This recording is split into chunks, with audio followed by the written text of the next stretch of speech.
You are listening to the Scars and Guitars podcast series that syndicates for the A-List Online. My name's Andrew Mackay-Smith. The interview subject I have coming up for you is Scott Carstairs from the San Franciscan outfit Fallujah. The reason for the conversation is to promote Fallujah's new album, which will be released on the 15th of March through Nuclear Blast. It's called Undying Light. So let's have a listen to what Scotty has to say. Here we go. Really appreciate this, man, and I apologise. It's I've had so many. I've got to drop my kids off at school, you see, but we've had so many phoners this week. It's been incredible. Just before you, I spoke to the guys in Flames, and who was on the phone to last night? Who was on the Children of Bottom? Henker from Children of Bottom, man. So all you guys at Nuclear Blast have just got so many great albums coming out at the moment. Yes, that's it. Yeah, I heard about them in Flames, but it was pretty cool. Yeah, look, it's to be completely frank with you, man, I'm not that big I certainly don't like them as much as I like you guys, I'll say that. And I'm an old fan, I must confess, like I'm in my 40s, so, and it was one of those interesting conversations, and I hope if Anders ever listens to this, because I'm intending on releasing this as part of my podcast series, if that's cool, but I asked him a question like, obviously you've got two sets of fans with In Flames. He's got the older ones like me, and then he's got the newer ones who got into the band about 2005 or so. And he sort of shot the question down a little bit, to be honest, man. And I thought, oh, shit. I think he's so used to being asked about the change in the band's sound, and he actually even took me to task on saying that the band had made a decision to change their sound, that it had just happened naturally, and I don't know about that. I'm not saying, I'm not being cynical or anything like that, but I think that they made a decision somewhere along the line to appeal to more people, and they're still playing extreme music, but what they're doing is far more accessible, I think, to most rock and roll fans than what they were doing beforehand. Yeah, for sure. Or maybe they just, they could have been a more conscious thing to reach a wider audience, but for sure, as you get older, you start to think about, like, I don't know, different things that you want to express in your music, and maybe they felt they didn't want to be stuck doing the same album over and over again. Yeah, and no dramas either. I was one of the few that quite liked what Suicide Silence did on the album that they released in 2017, the self-titled one, when they brought in Ross Robinson.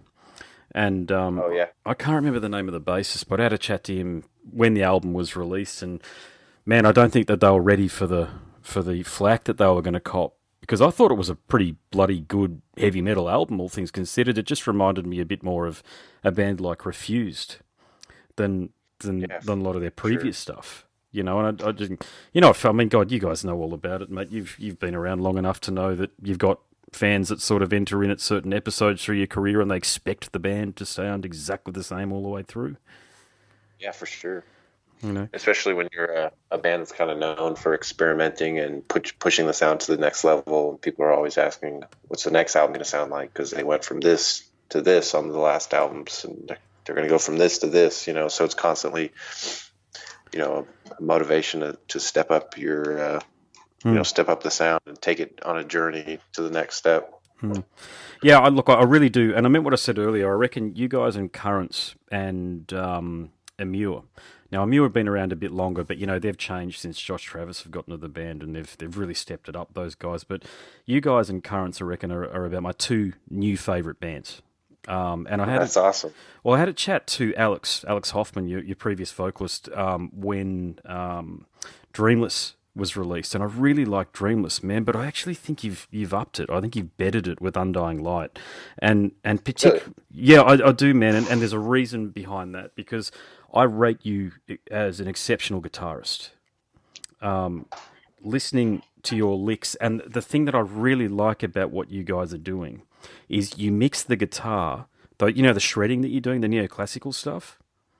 Yes. Well, what I call the neoclassical stuff, but it's beautiful, very melodic. You clearly understand scales. You're not just riffing and pulling it out of your arse, but you've mixed it just beneath the dominant rhythmic aspects of the song. Do you understand what I'm saying? And yeah, for sure. Yeah, and so that way it's just in the background, but it's colouring it so beautifully. It's a bit like you guys are one of the few bands in hard rock and heavy metal that really know how to paint a picture with your music. For sure, yeah, man. I'm glad you got that picture, because that's definitely the kind of motivation we have when we're writing songs. Is like everything is kind of playing off of each other, whether it's, you know, the progressions we pick, you know, and what those progressions make us feel. And then, you know, we think about what those progressions make us feel. So we put a message to that, you know, through the lyrics, the kind of emotions we're feeling. And then we kind of try to paint the picture through metaphor. You know what I mean? Like, for instance, if we're telling something through the metaphor of like the ocean and light through water, we try to think of tones on our guitars and parts that would kind of like be the soundtrack to that kind of sound. You know what I mean? So everything's kind of playing off of each other to kind of give off kind of a, you know, a trance-like, you know, experience. Yeah. And I mentioned it already about your what I term as neoclassical guitar playing, but at the moment, bands are so concerned with breaking the sound barrier. Okay, so as somebody who grew up with old school black metal like Immortal, to be honest, man, I've heard it all before, and I love bands like Rings of Saturn and what's the Australian band called? Die Artist Murder, you know, and those guys are pretty. Yep. They've got a bit more of a rhythmic thing, but the Rings of Saturn, of course, are just breaking the sound barrier. Every single bloody song that they've almost got is just so fast. And the point of difference that I think you bring is that you're keeping it song based. And I think you're about one of the only lead guitarists that can play at the level that you can, that is focusing on the melodic aspect as much as making it sound really cool. I hope that resonates.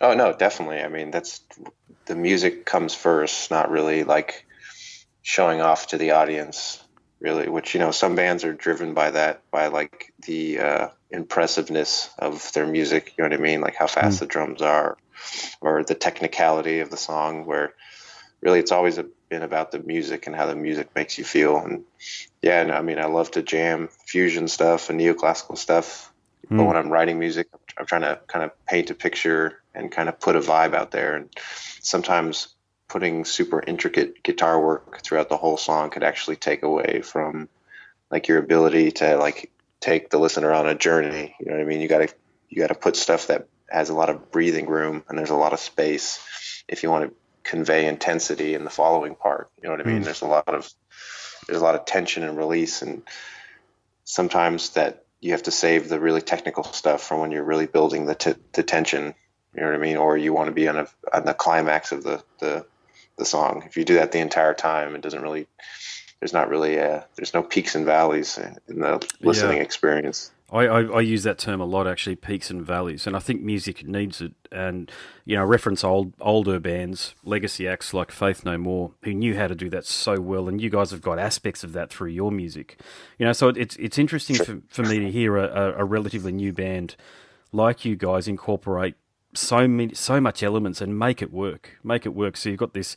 You've got this almost classic rock influences there as well. Would that resonate? Would that hold as a truth for you as well? For sure. I mean, we definitely listen to records through all the decades. I think with this album, we got a lot of inspiration from a lot of like 90s bands and the kind of like more grungier, kind of alternative rock kind of sound. You know, we're also into, you know, Typo Negative and Deftones and the Tools. The Tools. The Tools. I know what you mean. That'd be a sick cover band, the Tools.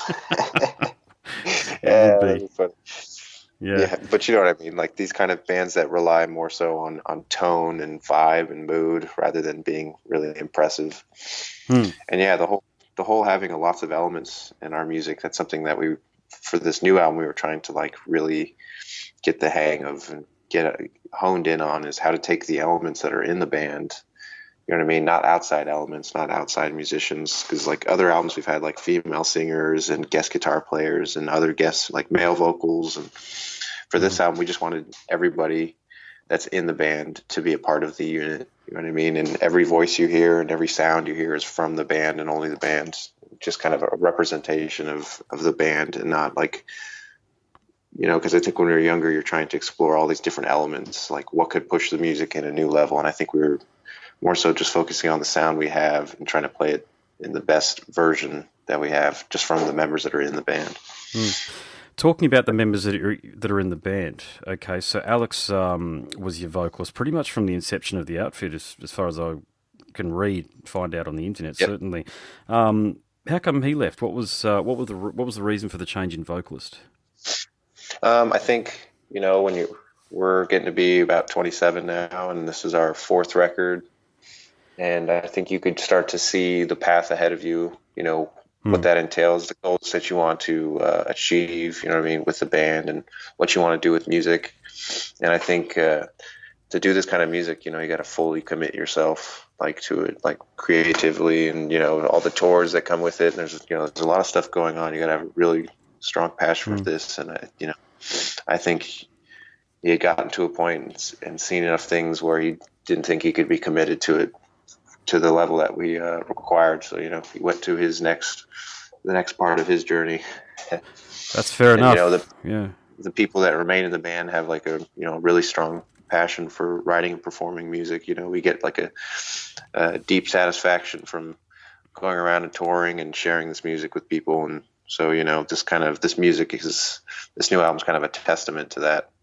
I think so. Yeah, I think so. That might be that vitality that's coming across. Not that your previous album, Dreamless, wasn't vital. I thought it was a very cohesive and a vital album. But yeah, I just feel like you've become more Fallujah on Undying Light. And I've only had a couple of listens to it, but it's usually enough when you're used to listening to music and reviewing and talking to artists that you get a feel for these sorts of things. So I think the future looks really bright for you guys, man.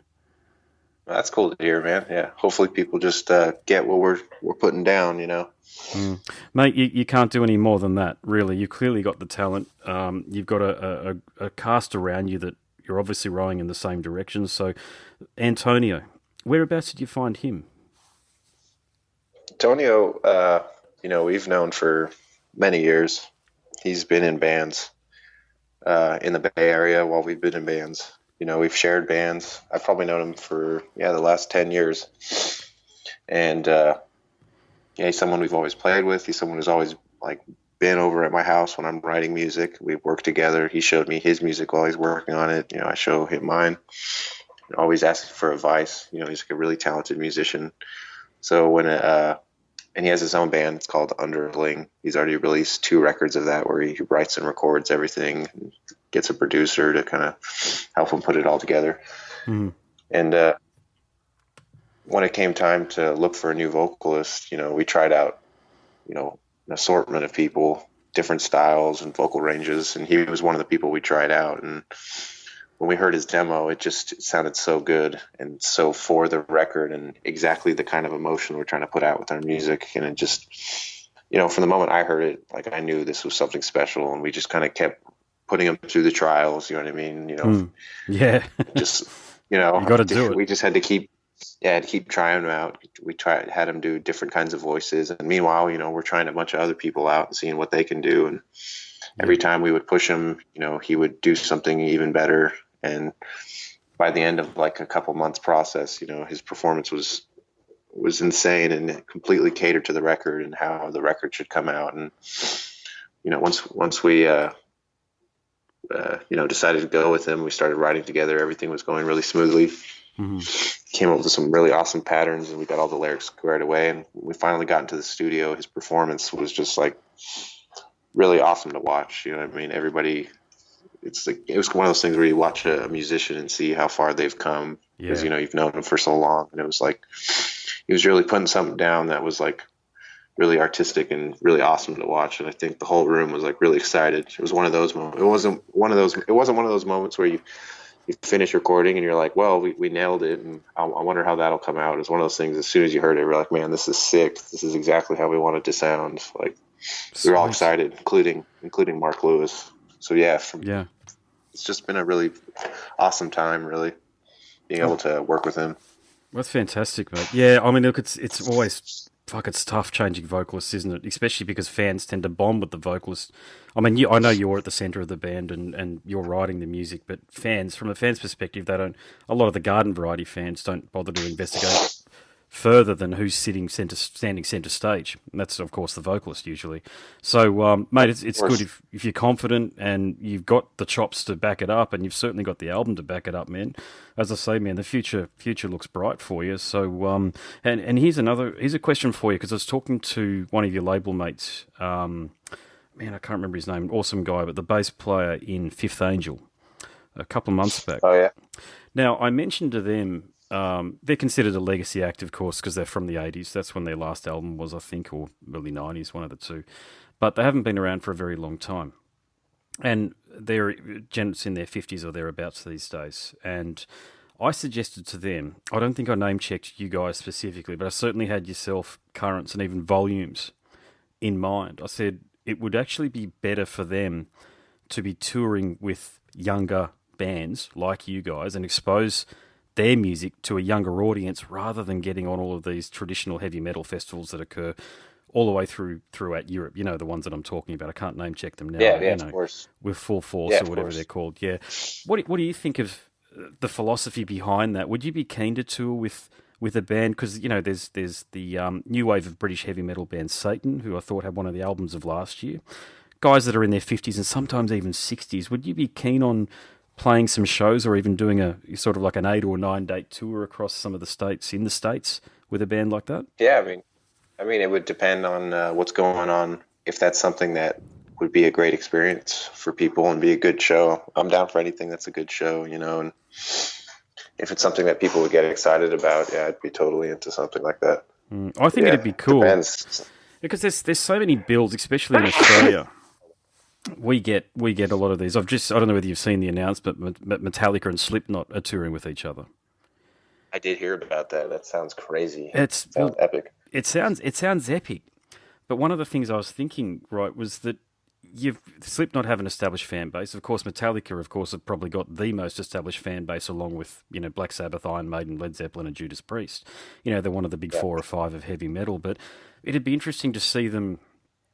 Okay, not that I'd probably want to go and watch this show, so I'm just using this artist here as the reason for the case in point. But Lady Gaga, for example, it'd be really interesting to see more cross-pollination of genres, because I'm really feeling as though, especially with the way the fucking Grammys treats rock and heavy metal these days, like as though our great genre is the red-headed stepchild that should only be bought out at Christmas. You know what I'm saying?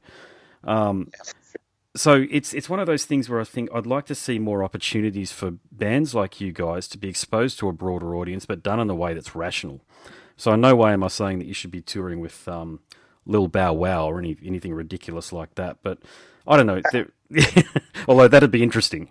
But yeah, man, I would tour with Lady Gaga. That would be super sick, you know, or Justin Timberlake or something, or some sort of artist that actually has aggressive elements in their music but are in a different genre that can, you know, you can cross-pollinate like in that way. Yeah, of course, because yeah, it's true, like there's not a lot of things that are pushing metal into like the mainstream, and especially now how literally it's just seems like less of a hassle to make music electronically. Like it seems like industry is leaning even further away from like actual instruments being in music. It's more just about the vocalist and the producer. But yeah, no, I mean, but there's still, you could tell there's still a big passion for aggressive music. And I think there's always going to be that. People need to feel all the types of emotion, you know? And look, another avenue. Even these, sorry, you go, mate. Oh, so I was just going to say, even these mainstream bands, like you could see that they're borrowing certain elements from aggressive music, and they're even borrowing a lot of the aesthetic from aggressive music, which is really funny. Well, you see Kim Kardashian wearing Morbid Angel t-shirts and Cradle of Filth t-shirts these days. It's really interesting to see that. And I think I've discussed this, actually. I might have even discussed this with Steve in Morbid Angel when I had a conversation with him. I can't remember. But I remember talking to one of the more serious artists about it, saying, I think, actually it was Abaddon from Venom that I was speaking to about it. And I said, you know, there are models now wearing Venom t-shirts, and you've got Kim Kardashian wearing Morbid Angel t-shirts. I think in Kim Kardashian's case, I think there's something more to it, meaning I actually do think she does listen to the music occasionally, because she's worn some extreme... There's not just Slayer, of course. You know, there's been 4 or 5 band t-shirts that she's worn from extreme metal, so there's probably some sort of fan element to it as well.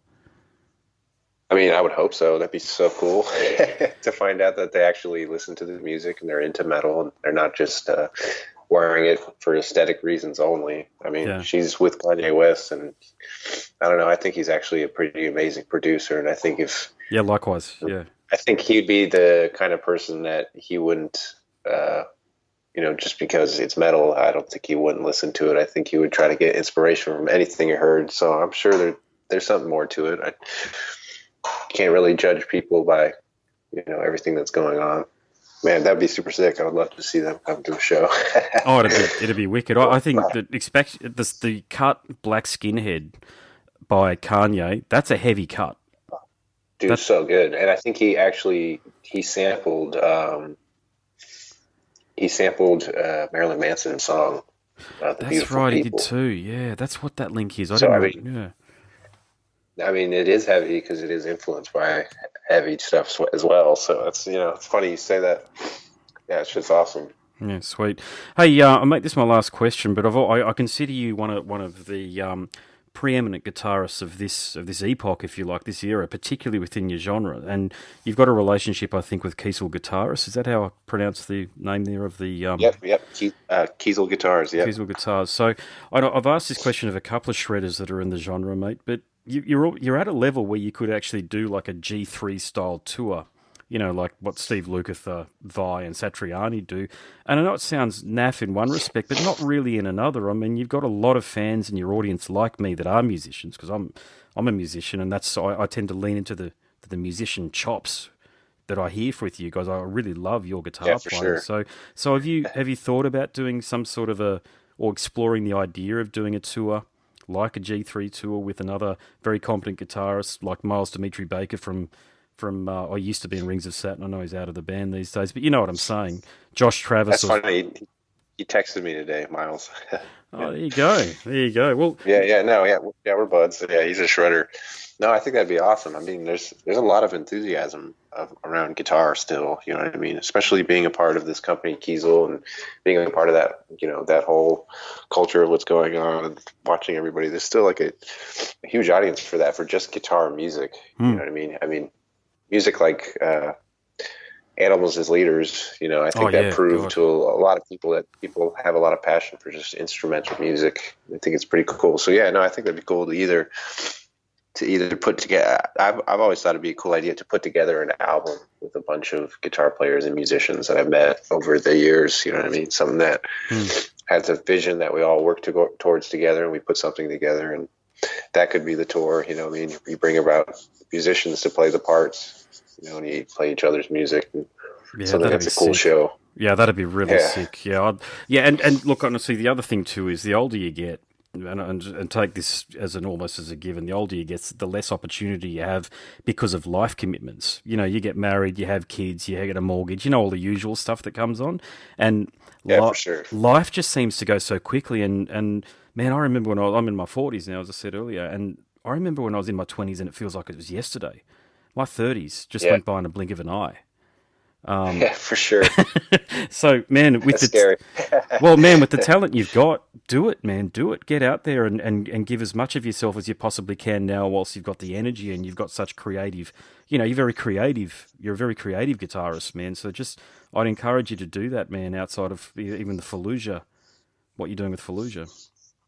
Oh man, thanks. I appreciate it. I plan on it. I mean, just had a lot to do this last couple of years, and I think I'm at a point where I can start putting together some other stuff.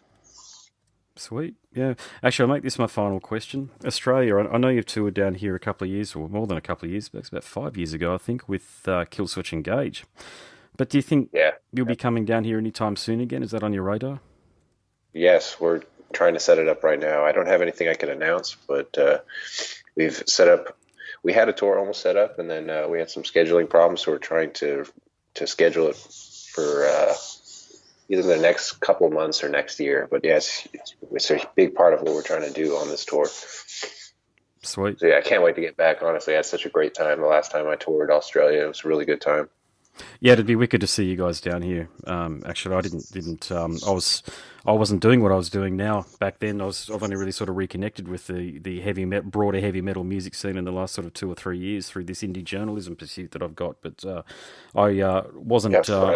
It's wonderful to reconnect with it, man. And because I was out of the scene for so long, I tend to play jazz and pop and funk covers in the band that I'm in, because I play in a covers band. But I was able to reconnect with heavy music, and all of you guys that are coming through creating such wonderful music.